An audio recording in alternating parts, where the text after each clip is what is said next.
তো hello student, সবাইকে আমার চ্যানেল আরটি সায়েন্স একাডেমিতে আমি আরেকবার স্বাগত জানাচ্ছি। তো স্টুডেন্ট, আজকে আমি একটা ইম্পর্টেন্ট টপিক নিয়ে কথা বলবো, যেটা হচ্ছে গিয়ে অর্গানিক বলো বা ইনঅর্গানিক বলো, তার জন্য খুবই একটি বেসিক মেথড, অর্থাৎ হচ্ছে গিয়ে খুবই প্রয়োজনীয়, খুবই এফেক্টিভ, সেটা হচ্ছে হাইব্রিডাইজেশন। তো এই হাইব্রিডাইজেশন ওয়ার্ডটা নিয়ে অনেক স্টুডেন্টের মাথা ব্যথা আছে, কারণ হচ্ছে হাইব্রিডাইজেশন কী, হাইব্রিডাইজেশন কেন হলো, হাইব্রিডাইজেশনের আমাদের কাজ কি, না হাইব্রিডাইজেশন কখন গঠিত হয়, কি কি হাইব্রিডাইজেশন কোন মলিকিউলসের ক্ষেত্রে হয়, তো তাদের যে গঠন সেটা কী প্রকৃতির হয়, সব নিয়ে অনেকের অনেক কনফিউশন আছে। তো আমি আজকের ভিডিওতে আমি ওই সমস্ত কনফিউশনকে আমি দূর করব, অর্থাৎ হচ্ছে কি আমরা এর মধ্যে সমস্ত ডিসকাশন আমরা ফুলফিল করব। তো অবশ্যই আমি তার আগে বলে দিতে চাই যে আমার এই হাইব্রিডাইজেশন নিয়ে আমার দুটো ক্লাস লাগবে। কটা ক্লাস লাগবে? দুটো ক্লাস লাগবে। তো আজকে আমি কেবলমাত্র ইন্ট্রোডাকশন ক্লাস করব। তো ইন্ট্রোডাকশন ক্লাসে যাদের প্রয়োজন আছে তো অবশ্যই ভিডিওটা দেখো, আর যাদের প্রয়োজন নেই তারা অবশ্যই ভিডিওটা থেকে বেরিয়ে যেতে পারো, কারণ আমি এখানে ডিসকাশন করব যে হাইব্রিডাইজেশন কেন হচ্ছে বা কেন হাইব্রিডাইজেশনের প্রয়োজন হলো, কিসের জন্য আমাদের হাইব্রিডাইজেশন মাথায় আনতে হলো, সেই নিয়ে আমরা কথা বলবো আজকের ভিডিওতে। তো এছাড়াও আমি একটা কথা বলতে চাই যে এই হাইব্রিডাইজেশন নিয়ে আমি একটা শর্ট মেথডের ভিডিও বানিয়েছি, যে এখানে আমরা কিনা হাইব্রিডাইজেশন 10 সেকেন্ডের মধ্যে আমরা হাইব্রিডাইজেশন নির্ণয় করতে পারবো যে কোনো মলিকিউলসের। তো সেটা ছিল কি না শর্ট ট্রিক্সের ভিডিও। তো সেই ভিডিওটা অবশ্যই এই ভিডিওটার সাথে অনেকটাই লিঙ্ক, কারণ এটা যদি তুমি একবার দেখে নাও তারপরে ওই মেথডটা তোমার খুবই ইজি বলে মনে হবে। তো অবশ্যই সেইটা মেথডটাই অবশ্যই ইজি, তাও এই ভিডিওটা যদি তুমি কমপ্লিটলি থ্রোলি দেখো তাহলে সেই ভিডিওটা আরও ইজি মনে হবে। তো অবশ্যই আশা করি ভিডিওটা সকলেই দেখবে। তো বিশেষ করে তাদেরকে বলছি, কারণ হচ্ছে গিয়ে তো এই হাইব্রিডাইজেশন এত বড়োভাবে পড়ানোর, অর্থাৎ গিয়ে এতটা টাইম নিয়ে পড়ানোর একটাই কারণ, সেটা হচ্ছে গিয়ে কেমিক্যাল বন্ডিং। তো কেমিক্যাল বন্ডিংয়ের যে VSEPR আছে, valence shell electron repulsion theory, সেখানে কি না সেখানে হাইব্রিডাইজেশন খুবই একটা গুরুত্বপূর্ণ পার্ট, সেখানে হাইব্রিডাইজেশন একটা খুব গুরুত্বপূর্ণ পার্ট। তো সেই পার্টটা পড়তে গেলে আমাদেরকে হাইব্রিডাইজেশন একেবারে অঙ্গাঅঙ্গিভাবে জড়িত, যার জন্য আমি পরপর কী করছি না কেমিক্যাল বন্ডিংয়ের একটা ক্লাস করিয়ে নিয়েছি, ক্লাস 11 অর JEE মেন্স অর্থাৎ গিয়ে নিট যার কথা বলো সেই ক্ষেত্রে। তো তাদের উদ্দেশ্যে বলছি, যারা কেমিক্যাল বন্ডিংয়ের ক্লাসগুলো করছো তাদেরকে বলবো কি হাইব্রিডাইজেশনে এই ক্লাসটা পুরোটা নোটিস করো। তো স্টুডেন্ট, সবার আগে আমি যেটা বলতে চাই সেটা হচ্ছে গিয়ে যে হোয়াট ইজ হাইব্রিডাইজেশন, হাইব্রিডাইজেশন জিনিসটা কী। তো হাইব্রিডাইজেশন জিনিসটা জানতে গেলে প্রথমে আমার সঙ্গে তোমাকে একটা জিনিস জানতে হবে, সেটা হচ্ছে গিয়ে কি না মিথেন। কি বলবো আমি? মিথেন। তো মিথেন জিনিসটা কি, দেখো আমি প্রথমে যেটার কথা বলবো সেটা হচ্ছে মিথেন, CH4। কি বললাম আমি? CH4। তো এই CH4 অর্থাৎ হচ্ছে মিথেন কি বলছে না, মিথেনের যেটা স্ট্রাকচারটা হয় সেটা আমরা VBT থ্রুতে করবো। কার দ্বারা? VBT, অর্থাৎ হচ্ছে কি ভ্যালেন্স বন্ড থিওরি। তো ভ্যালেন্স বন্ড থিওরি কি বলছে না, এর যে স্ট্রাকচারটা হবে সেটা কী ধরনের হবে না, C থাকবে সেন্ট্রালে, এখানে সেন্ট্রাল অ্যাটমকে C, এখানে থাকবে একটা H, এখানে থাকবে একটা H, এখানে থাকবে একটা H, এখানে থাকবে একটা H। তো এখানে কি ঘটনাটা ঘটছে না, H-এর সঙ্গে H অর্থাৎ C এর সঙ্গে H চারটা বন্ড তৈরি করছে, চারটা বন্ড ফরমেশন করছে, ভ্যালেন্স বন্ড থিওরি এটাই বলছে। তো এই C এর অর্থাৎ গিয়ে কার্বনের অ্যাটমিক নাম্বার কত না 6, কত 6। তো এর যে ইলেকট্রনের যে কনফিগারেশন বা ইলেকট্রনের যে বিন্যাস সেটা কি হবে না, সেটা হবে 1s2 2s2 অর কি না 2p2।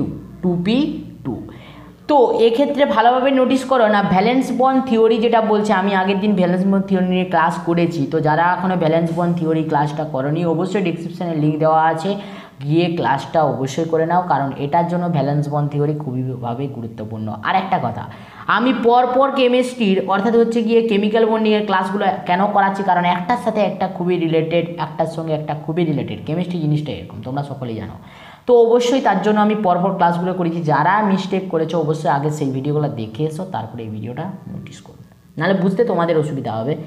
তো ভ্যালেন্স বন্ড থিওরি কী বলছে না, শেষ অরবিটাল। তো এখানে কটা আছে 2s2p, তাহলে 2s2pকে আমরা নেব, তাহলে 2s-এ কী আছে না ইলেকট্রন ফুলফিল আছে, অর্থাৎ গিয়ে দুটো ইলেকট্রন আছে, আর 2p-তে কী আছে না 2p-তেও দুটো ইলেকট্রন আছে, কিন্তু 2p-র কক্ষক সংখ্যা কত? 3টা, তাহলে দুটা ইলেকট্রন আছে, অর্থাৎ হচ্ছে px py আর হচ্ছে pz, এখানে কি না 2p। তো আমরা একটা জিনিস জানি যে পি এর কী হয় না, পি এর এনার্জি সব সেম হয়, পি এর এনার্জি কী হয় না সেম হয়। তো এক্ষেত্রে তুমি ভালোভাবে নোটিস করলে একটা জিনিস বুঝতে পারবে যে এখানে কার্বন হাইড্রোজেনের সঙ্গে কটা বন্ড ফরমেশন করছে, এই যে এখানে কার্বনটা এটা হাইড্রোজেনের সঙ্গে কটা বন্ড ফরমেশন করছে। তো ভালোভাবে নোটিস করলে বুঝতে পারবে একটা দুটা তিনটা চারটা বন্ড ফরমেশন করছে, কটা বন্ড ফরমেশন করছে? চারটা বন্ড ফরমেশন করছে। তো ভিভিটি বলছে কি না যারা আনপেয়ার্ড ইলেকট্রনেই একমাত্র কি করতে পারে না বন্ড ফর্ম করতে পারবে। তো এখানে তো ভাই দেখো আনপেয়ার্ড ইলেকট্রনের সংখ্যা কটা, দুটা। তাহলে আনপেয়ার্ড ইলেকট্রন যদি দুটা হয় তাহলে বন্ড ফর্মেশন করার কথা দুটা, কিন্তু এখানে আমার প্রয়োজন কাকে না চারটা আনপেয়ার্ড ইলেকট্রনের প্রয়োজন। তার জন্য আমাকে কী করতে হবে না কার্বনের যে এক্সাইটেড স্টেট আছে সেই ফার্স্ট এক্সাইটেড স্টেটটা আমরা নিয়ে নেবো। কী নেবো? First excited state. কী নেবো আমরা? Excited state. তো এই ফার্স্ট একটা এক্সাইটেড স্টেটে কী হয় না ফার্স্ট এক্সাইটেড স্টেট নিয়েও আমরা আগের ক্লাসে ডিসকাশন করেছি, তাও আমি আজকে আরেকবার বলে দিচ্ছি। দেখো তো এই ফার্স্ট এক্সাইটেড স্টেটে কি যে কক্ষে পেয়ার ইলেকট্রন আছে সেই কক্ষ থেকে কি করবে না একটা ইলেকট্রন জাম্প করে খালি যে কক্ষক আছে সেখানে প্রবেশ করবে। অর্থাৎ হচ্ছে গিয়ে আমার যদি এখন আমি আরেকবার ঘুরে আঁকার চেষ্টা করি, তো ঘুরে যদি আঁকার চেষ্টা করি ভালোভাবে নোটিস করলে তুমি বুঝতে পারবে এখানে কি হবে না এখানে এসে তাহলে কত থাকবে 2s একটা ইলেকট্রন থাকবে। এখানে পিতে কি চলে আসবে দেখো পিতে একটা ইলেকট্রন জাম্প করে চলে আসবে, এখানে একটা ইলেকট্রন, এখানে একটা ইলেকট্রন, এখানে একটা ইলেকট্রন, 2p কমপ্লিট হবে। তাহলে এটা px, এটা py আর এটা হচ্ছে pz। তাহলে একটা করে ইলেকট্রন কি করলো প্রবেশ করলো কোথায় না পিতে। তো এখন ভালোভাবে নোটিস করলে তুমি বুঝতে পারবে দেখো এখন এস এর কাছে সি এর কাছে কি আছে না চারটা আনপেয়ার ইলেকট্রন আছে। তো চারটা আনপেয়ার ইলেকট্রন থাকার মানে কি সে চারটা বন্ড ফর্মেশন করতে পারবে। কখন করতে পারলো? যখন আমরা তার এক্সাইটেড স্টেট নিলাম। তো এক্সাইটেড স্টেট নেওয়ার পরে কি করছে না সে বন্ড ফর্ম করতে পারবে কটা? চারটা। তো এক্ষেত্রে এখন আমাকে কাকে প্রয়োজন না হাইড্রোজেন। তো হাইড্রোজেনের অ্যাটমিক নাম্বার কত না হাইড্রোজেনের অ্যাটমিক নাম্বার হচ্ছে গিয়ে 1। কত?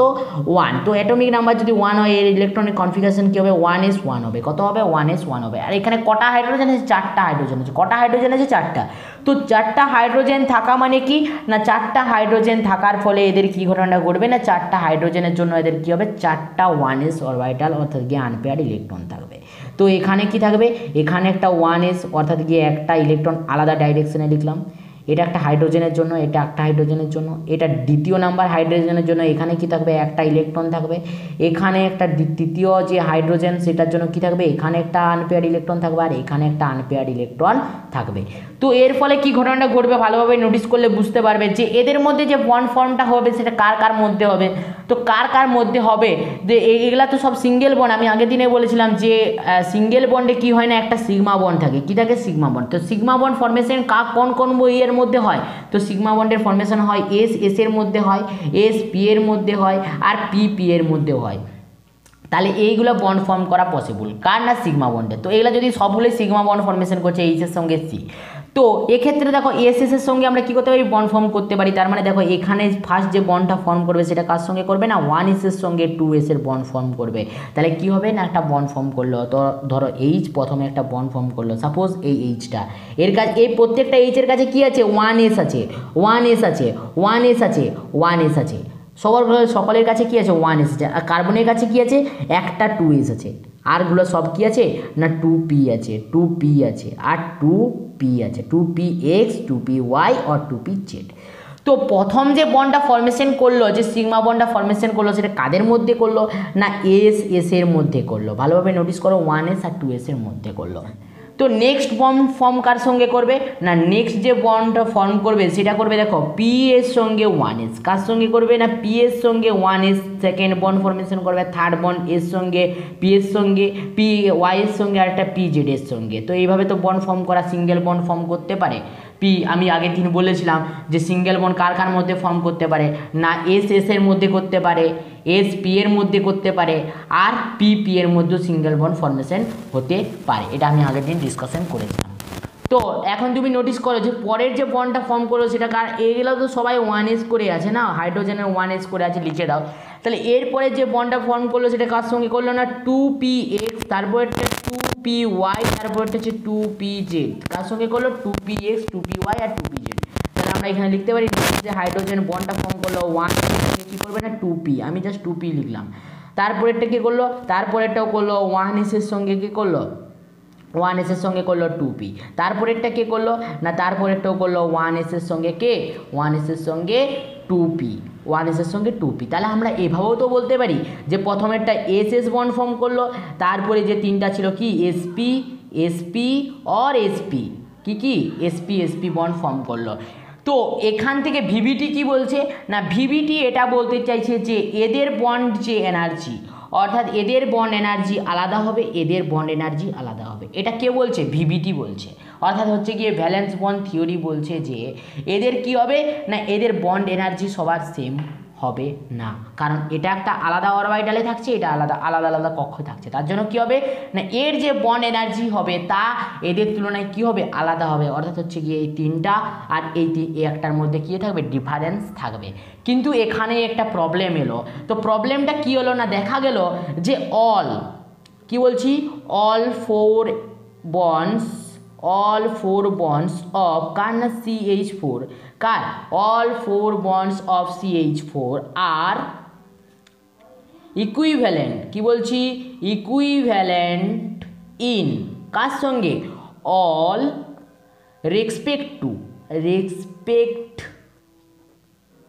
বন্ড কার সঙ্গে না, বন্ড লেন্থ কার সঙ্গে? বন্ড লেন্থের সঙ্গে। অর সেম হবে, আর কি হবে? আর হচ্ছে বন্ড এনার্জিও সেম হবে। কি হবে? বন্ড এনার্জিও সেম হবে। তো এখানে কি বলছে না, অল বন্ড অফ CH4 অর্থাৎ CH4 অর্থাৎ মিথেনের যতগুলো বন্ড ফর্ম করছে সবগুলোরই কি হবে না, তাদের বন্ড লেন্থও সেম হবে আর বন্ড এনার্জিও সেম হবে। এটা কে বলে দিল? এটা আমরা পর্যবেক্ষণ করে দেখলাম। তো এখানে এলো কি না, ভিভিটির একটা উইক পয়েন্ট। এই ভিভিটির উইক পয়েন্টটা এলো বলেই কি হলো না, হাইব্রিডাইজেশনের ফরমেশন হলো, অর্থাৎ হাইব্রিডাইজেশনের উত্থান ঘটলো, অর্থাৎ হাইব্রিডাইজেশনের জন্ম হলো। বুঝতে পারলে কীভাবে ঘটনাটা ঘটলো, কেন হাইব্রিডাইজেশনের ঘটনাটা এলো, অর্থাৎ কনসেপ্টটা কেন এলো, তার কারণ কী করলো? ফেল করলো। অর্থাৎ ভিভিটি অতক্ষণ ধরে বলছিল কি এদের যে এনার্জি হবে সেটা সেম হবে না, কিন্তু হাইব্রিডাইজেশনে দেখা যাচ্ছে এদের কি এনার্জি সেম হবে। এনার্জি সেম হবে, কিভাবে হবে এটা আমি এখনই ডিসকাশন করছি খুব বিস্তারে। দেখো তোমাদেরকে খুব ইন্টারেস্টিং লাগবে, অর্থাৎ এগুলো কোথা থেকে আসছে, কেন হচ্ছে, একটার সাথে একটা কিভাবে লিঙ্ক আছে। আমি আগেই বলেছিলাম একটার সাথে একটা খুব ভালোভাবে লিঙ্ক আছে, আমি ওই জন্য পরপর পড়িয়ে যাচ্ছি। তো সেই জন্য আমরা আজকে হাইব্রিডাইজেশন পার্টটা আর একবার ঘুরে রিভাইজ করছি। তো অবশ্যই ভিডিওটা ভালোভাবে নোটিস করো, সকলের কি হবে? আনন্দ হবে। তো এর জন্য কি হলো না, এর জন্য হাইব্রিডাইজেশন মেথডটা চলে এলো। ঠিক আছে, তো হাইব্রিডাইজেশন জিনিসটা কি, তো ভালোভাবে নোটিস করো। আমরা যে ইয়েটা নিয়েছিলাম, তো কার্বনের যে ইলেকট্রন বিন্যাসটা নিয়েছিলাম সেটা আমরা আরেকবার এঁকে নিচ্ছি। তো কী ছিল না, 2s কমপ্লিট ছিল, 2s কী ছিল? কমপ্লিট ছিল। আর 2p কী ছিল? 2pতে দুটো ইলেকট্রন ছিল। কটা ইলেকট্রন ছিল? দুটো ইলেকট্রন ছিল 2pতে। তো এর আমরা কি করব, এক্সাইটেড স্টেটটাও এঁকে নেব। তো এক্সাইটেড স্টেটটাও আমরা এঁকে নিলাম কি না, এখানে 2s কি হলো, 2s একটা ইলেকট্রন ছিল আর p পুরো একটা করে ইলেকট্রন, অর্থাৎ কি আনপেয়ার্ড ইলেকট্রন ছিল। ওকে, 2pতে। তো এখানে কি ঘটনাটা ঘটলো দেখো, এখানে যে ঘটনাটা ঘটলো সেটা খুবই আবার ইন্টারেস্টিং ঘটনা না। হাইব্রিডাইজেশনের এরপর আমরা ডেফিনেশনটা লিখে ফেলবো কি না, হাইব্রিডাইজেশনের ডেফিনেশনটা। তো দেখো হাইব্রিডাইজেশন জিনিসটা কি, তো হাইব্রিডাইজেশন কি বলছি, হাইব্রিডাইজেশন। তো হাইব্রিডাইজেশন জিনিসটা কি, তো হাইব্রিডাইজেশন কি বলছি, আসলে মেথডটা কি না, অ্যাটমিক অরবিটালস, কি বলছে? Atomic orbitals of same, of কি বলছি? সেম এনার্জি, কি হবে? এনার্জি, কি? সেম এনার্জি ইন্টারমিক্স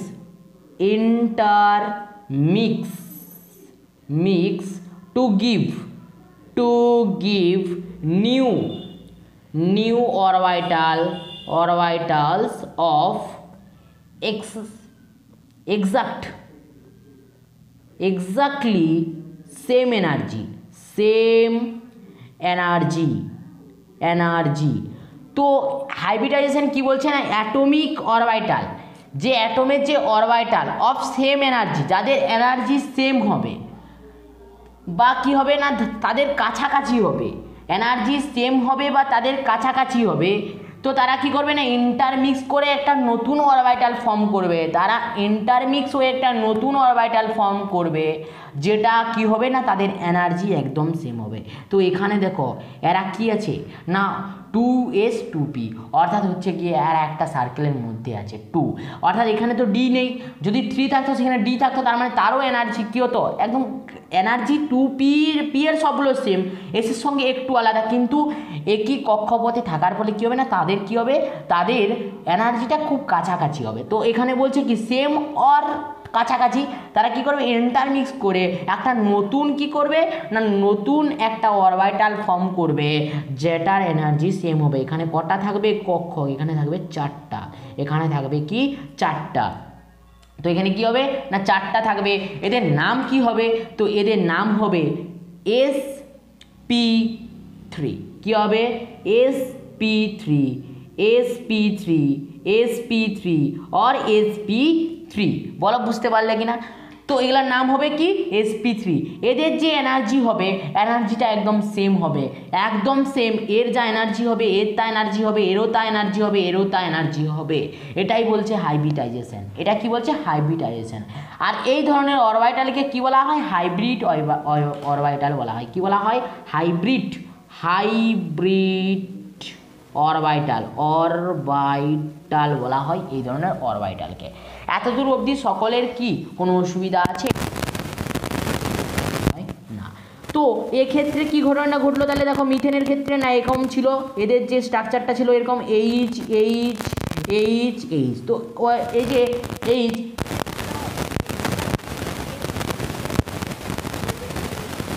ছিল এস ছিল এখন এস ছিল, কিন্তু কার্বনের কাছে এখন পৌঁছে গেল কি না একটা সংকর, অর্থাৎ যে হাইব্রিড অরবিটাল যার নাম হচ্ছে sp3।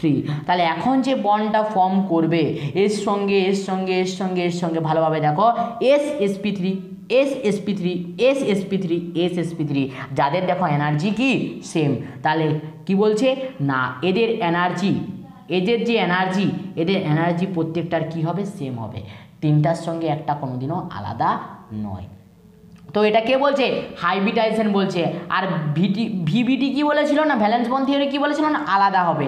তো এদের যে জিওমেট্রিক অর্থাৎ এদের যে শেপটা তখন কি হবে হাইব্রিডাইজ হয়ে যাওয়া মানেই তাদের শেপ কি হবে একদম চেঞ্জ হয়ে যাবে। তাহলে ধরো তখন যেটা এদের স্ট্রাকচারটা আসবে কীরকম স্ট্রাকচার আসবে না সি, এখানে একটা এইচ, এখানে একটা এইচ, এখানে একটা এইচ, এখানে একটা এইচ। তো এরপরে কি হবে না এদের এইভাবে কি করবে না বন্ড ফর্ম করবে, তো এইভাবে কি করবে না বন্ড ফর্ম করবে। তো দেখো ভালোভাবে নোটিস করো সকলে, এরকম হবে এদের কি না স্ট্রাকচারটা। তো এখানে যে বন্ডটা ফর্ম করছে কার সঙ্গে, এটা ছিল কে sp3, এটা ছিল কে sp3। তো এদের সঙ্গে এইচের কি ছিল একটা এস ছিল, একটা এস ছিল, একটা এস ছিল, আর একটা এস ছিল। তো এইভাবে কি করলো বন্ড ফর্মেশন করলো। তো এই চারটি অরবিটাল, এই যে চারটা অরবিটাল দেখতে পাচ্ছ এরা একে অপরের সঙ্গে কি করে রিপালশন করে, এরা একে অপরের সঙ্গে কি করে না রিপালশন করে। তো রিপালশন করে তো এর জন্য এরা কি করে না এমন একটা শেপ নেয়, এরা রিপালশন করে তার জন্য এরা কি করে না এমন একটা শেপ নেওয়ার চেষ্টা করে যাতে করে তাদের রিপালশনটা কম হয়, মানে এরা একটা এমন গঠনে থাকতে চেষ্টা করবে যে তাদের কি হবে না তাদের যে রিপালশনটা সেটা কম হবে। তাই হাইব্রিডাইজেশন কি হয় হাইব্রিডাইজেশন রেসপন্সিবল হয় কার জন্য না হাইব্রিডাইজেশন রেসপন্সিবল হয় হাইব্রিডাইজেশন রেসপন্সিবল হয় কার জন্য না একটা মলিকিউলসের জিওমেট্রিক্সের জন্য। কিসের জন্য জিওমেট্রিক্সের জন্য হাইব্রিডাইজেশন রেসপন্সিবল, মানে জিওমেট্রিক্সে যে চেঞ্জ হয় সেটা কার জন্য হয় না হাইব্রিডাইজেশনের জন্য হয়। এতদিন পর্যন্ত এটা কেউ আশা করি অনেকেই জানতো না যে জিওমেট্রিকের আসল ঘটনাটা কি না হাইব্রিডাইজেশনের জন্য জিওমেট্রিকের কি হয় না চেঞ্জ হয়। তো এখানে যে চারটা হাইড্রোজেন আছে ওর চারটা হাইড্রোজেন বলতে পারো বা হাইব্রিড কি অরবিটাল বলতে পারো, এরা কি করে না মিনিমাম রিপালশনে থাকার চেষ্টা করে, এরা কি করার চেষ্টা করে না একটা মিনিমাম রিপালশনে থাকার চেষ্টা করে। এর মানে স্পেস এ একটা কি করে এরা যে স্পেসে থাকে সেই স্পেসে কি করে একটা ওরিয়েন্টেশনে থাকার চেষ্টা করে, একটা নির্দিষ্ট অর্থাৎ একটা পারফেক্ট অর্থাৎ হচ্ছে গিয়ে কি বলবো একটা নির্দিষ্ট বা পারফেক্ট একটা ওরিয়েন্টেশনে থাকার চেষ্টা করে যাতে করে কি হয় না এদের রিপালশনটা এদের চারজনের মধ্যে যে রিপালশনটা সেটা কি হয় না কম হয়।